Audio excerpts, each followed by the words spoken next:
السلام عليكم ورحمة الله وبركاته. أصحابتك وحرين جنال كمركلة سودة وذا أدي هذا ومهتسنتهين موقال كان وحربا إن ندخل وذاقو نين صوماليا أو لو هايستي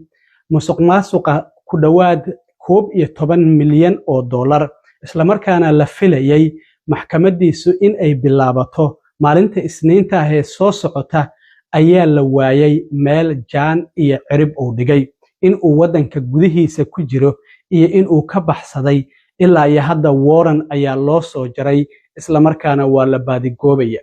haddaba maxay tahay damaanada u suura gelisay ninkan in wadanka suuragal ay noqotaba in uu ka baxo ayaan idin la wadaagayaa isaga iyo ragga la eedeysan qaabkay lacagtan ku dhawaad 12 milyan oo dollar ay u musuqmaasuqeena waan idin la wadaagaya wafuudii kala matalaysay Mareykanka iyo Iran ee ka qayb galaysay wada hadallada labada wadan uga furmaya caasimadda wadanka Pakistan ee Islamabad ayaa wafuudu waxa ay gaareen caasimadda Islamabad isla markaana ra'iisul wasaaraha wadankaasi ayaa soo dhaweeyay waxaana la filayaa in mid waliba qodobada uu wato oo Iran 10 ka badan ay wadato kuwa cusubna ay hadda ku soo dartay iyo Mareykanka oo 15 qodob wato in ay noqdaan wada hadaladan kuwii ugu horeeyay oo foolka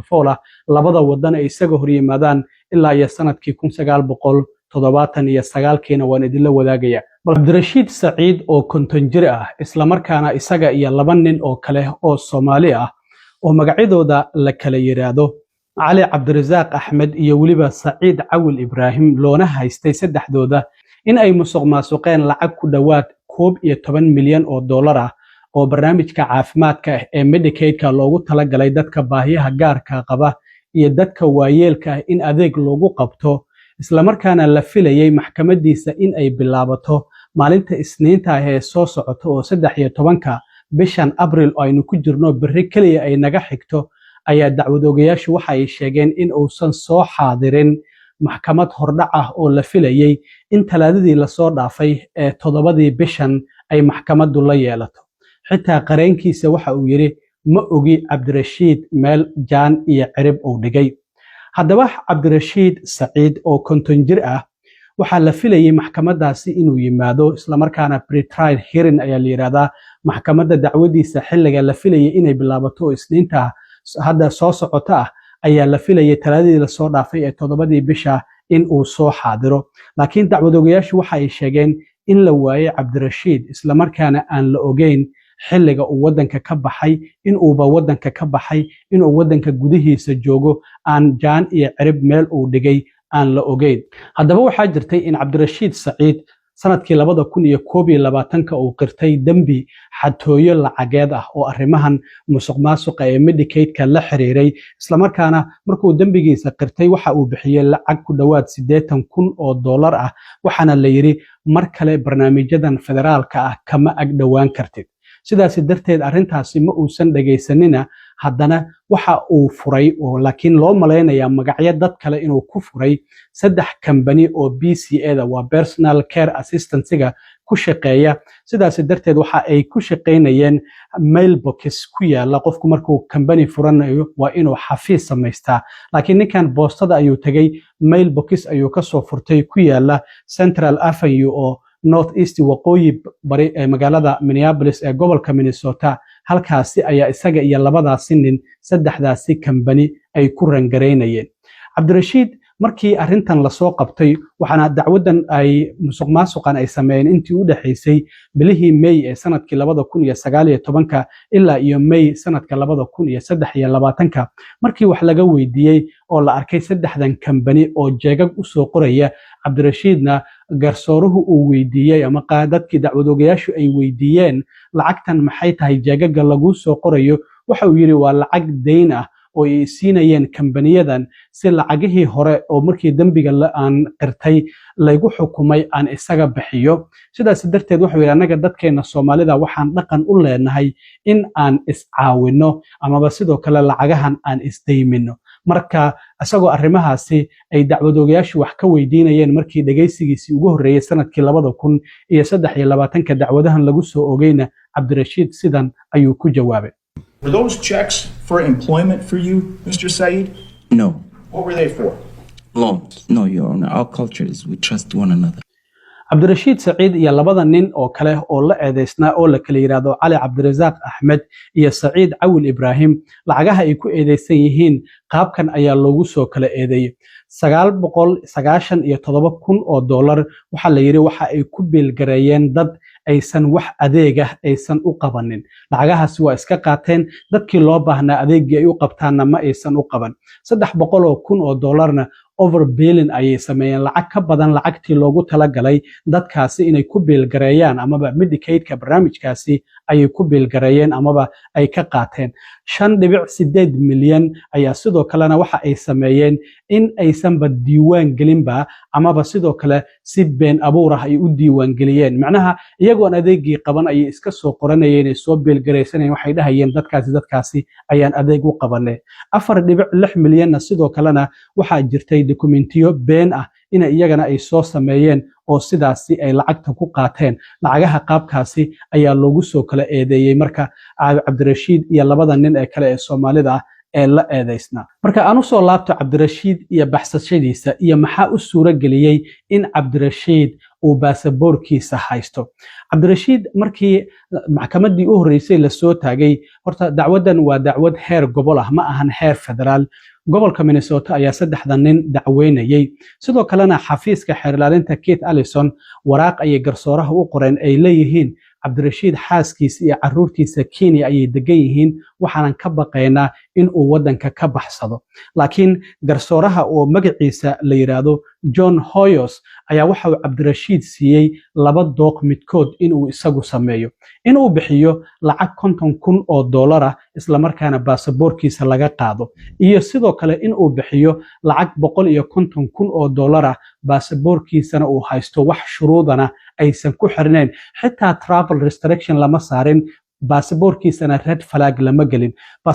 baasaboorkaada haddii red flag la geliyo micnaheedu waxay tahay haddii aad isku daydo in aad dhoofto isla markiiba halkii dacwadu ay kaaga socotay ama FBI-da ayaa lagu wargelinaya marka ninkan 8 bishii December ee 12aad sanadkii 2023 ayaa waxa uu doortay optionkii ama dooqii ahaa in uu bixiyo lacag 150,000 oo dollar ah isla markaana baasaboorkiisa uu haysto wax shuruudana aysan ku xirnayn sii deyntiisa marka ninkan xoogaa uu isdhul dhigay xitaa waxa la leeyahay maxkamad dhageysi ah oo 17kii bishii 3aad ee March ee sanadkan ah waa uu ka soo qayb galay marka ninkan intii u dhaxaysay March 17deedii ilaa iyo 7 Abriil intii u dhaxaysay 2 toddobaad gudahood ayuu ka faa'iideystay marka ma baabuur uu qaato wadamada dariska sida Mexico miyuu tago ka baxay masaba maadaama ninkan travel restriction aysan saarnayn caadi ayuu Minneapolis uga dhoofay kullay way ogaan karaan baasaboorkiisa xilliga uu dhoofay iyo meesha uu aaday laakiin sida ay ila tahay ninkan hadda kama sukeeyo Soomaaliya maxaa yeelay fursad ayuu helay wadankana waa uu ka baxsaday marka optionkaasi ayuu doortay 150,000 dollar ee damaanada ah inuu dhigo baasaboorkiisana uu haysto isla markaana wax travel restriction uusan ku xirnayn in baasaboorkiisa haysashadiisa markii hadda la ogaaday ninkii inuu maqan yahay oo maxkamadii talaadii oo 7 bisha uu soo xaadiri waayay horta damaanadiisii waa la kansalay waxana garsooruhu uu soo saaray amar warranty ah waraaq warranty ah oo ninkaasi lagu soo xirayo baadigoobkiisa marka hadda xafiiska xeerlaaliyaha guud ee gobolka Minnesota Keith Ellison waxa uu sheegay arintan hadda FBI-da in ay ka kaashanayaan ninkan xitaa haddii qoyskiisa ay Kenya joogeen Kenya maba uusan ku leexanba haddii uu rabo amaba wadamo waxa jira Mareykanka uusan kala dhaxayn heshiis la yiraahdo extradition oo ah qofku hadduu dambi ka galo labada wadan midkood inay isku soo dhiibi karaan amaba wadan kale ayuu aaday oo Mareykanka wax heshiis uusan kala dhaxayn amaba dalkiisii hooyo ee Soomaaliya ayuu aadayba oo halkaasi ayuu tagay ilaa hadda lama ogo laakiin baaritaankaasi ayaa lagu hayaa Cabdirashiid iyo raggan eedeysan sidoo kale waxaa jiro fariin qoraaleedyo ay isku direen oo markii dacwadda lagu soo oogay ay dacwadoogayaashu ay soo bandhigeen waxaa kamid ahaa in qoraaladaasi in ay yiraahdaan hey lacag ka fara badan lacagta loo baahnaa ayaan ku biilgareynaynaa iyo sidoo kale biilka xiga 50,000 oo dollar ku biilgaray iyo waliba hadalahan jabaada sida aad aragtaan oo u muuqdo in la leeyahay qof gaariga marsii in isla markaana ka dhig in gaarigaasi qofku uu ku dhacay kadibna uu ka cararay kullay lama ogo laakiin Ibrahim ayaa meesha ka muuqda magaciisa oo Cali Ibrahim oo ragga la eedeysa cabdirashiid ka mid ah marka ninkan fursadaasi ayuu helay lacagtaasi $150,000 ayuu dhiibay baasaboorkiisana waa uu haystay travel restriction ama red flag baasaboorkiisa ma uusan saarnayn isla markaana maxkamadii u dambeysay oo 17 bishii 3 ee Maaj ee sanadkan ahayd waa uu tagay laakiin tii xigtay oo talaadii la soo dhaafay oo 7 bishan ahayd ayaa la waayay markaasi ayaa lagu baraarigay oo la yiri warninkiiba gacan lagu mahayo maxkamadii raggan oo la filayay marka isniinta inay bilaabato waa la kansalay haddana baaritaan ayaa socdo oo ninkan baadigoob lagu baadigoobayo wadanka gudihiisa iyo waliba dibadiisa xeraalyaha guud ee gobolka Minnesota oo xafiiskiisu uu hadda baaritaan xeraalyaha guud ee gobolka Minnesota Keith Ellison oo xafiiskiisu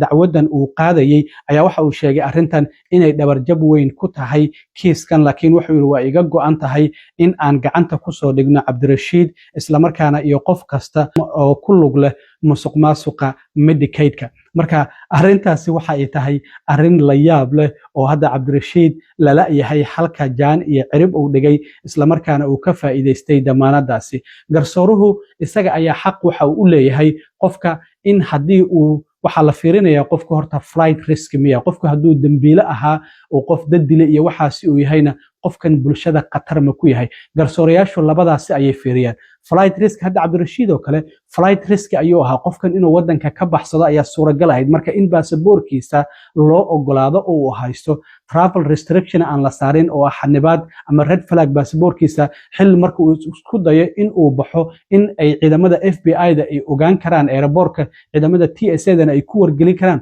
labadaasiba ma aysan jirin sidaas darteed marka xoogaa waa uu isdul dhigay ninkan qof joogay oo aan meel u socon ayuu iska dhigay markii uu fursadii helayna fursadii ayuu ka faa'iideystay oo wadanka waa uu isaga baxay marka inuu hadda wadanka gudihiisa haduu ku jiro qofkan waa la ogaan karaa Mareykanka kuma dhex dhuuman kartid dhamaanba leesinkaada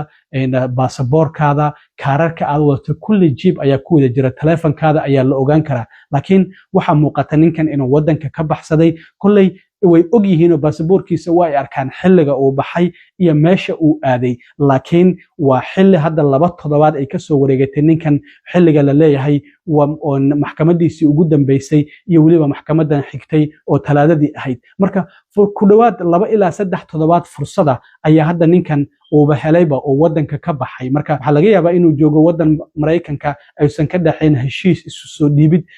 labada wadana amaba sidoo kalena Soomaaliya uu tagayba oo halkaasi ka dhacay marka arintaasi ayaan rabay inaan idila socodsiiyo magaalada Islamabadna waxa gaaray wafuudi Iran iyo Mareykanka ka kala socotay halkaasi markii ugu horeysay ilaa iyo sanadkii 1979kii wada hadallo foolka fool ah Mareykanka iyo sidoo kalena Iran ay wada yeelanayaan Mareykanku 15 qodob ayuu wataa Iranna waxa ay wadataa 10 qodob marka Iran hadda waxa la leeyahay waxa ay ku soo dartay qodobadeeda oo cusub in ay leedahay lacagaha Mareykanka iyo wadamada midowga Yurub ay naga xanibeen waa in la siiya Iran waxay leedahay waa loo ogolaaday laakiin Mareykanku arintaasi wali waa uu beeninaya dhinaca waftiga Mareykanka waxa hogaaminaya madaxweyne ku-xigeenka JD Vance waxaana kamid ah Steve Witkoff oo madaxweyne Trump u qaabilsan bariga dhexe iyo wiilka sodoga uu yahay madaxweyne Trump ee Jared Kushner sidoo kalena dhinaca Iran waxa hogaaminaya afayeenka baarlamaanka ee wadankaasi Iran Mohammed Baqir iyo wasiirka arrimaha dibadda ninka la yiraahdo Abbas Araghchi ra'iisul wasaaraha wadanka Pakistan Shahbaz Sharif ayaa labada wafdiba soo dhaweeyay oo airportka uga hortagay labada wafdina markii hawada wadanka Pakistan ay soo galeen diyaaradaha dagaalka ee Pakistan ayaa soo galbiyay amaankoodana aad ayaa loo sugayay sidoo kalena halka shirku uu ka socdo amaankiisa si weyn ayaa loo sugaya marka wada hadaladaasi oo labada wadan mid waliba qodobo dhowr ah uu wato ayaan arki doonaa waxyaabaha ka soo baxay hadii wada hadalkoodu uu miro dhal noqdo aad iyo aad u mahadsantiin asxaabta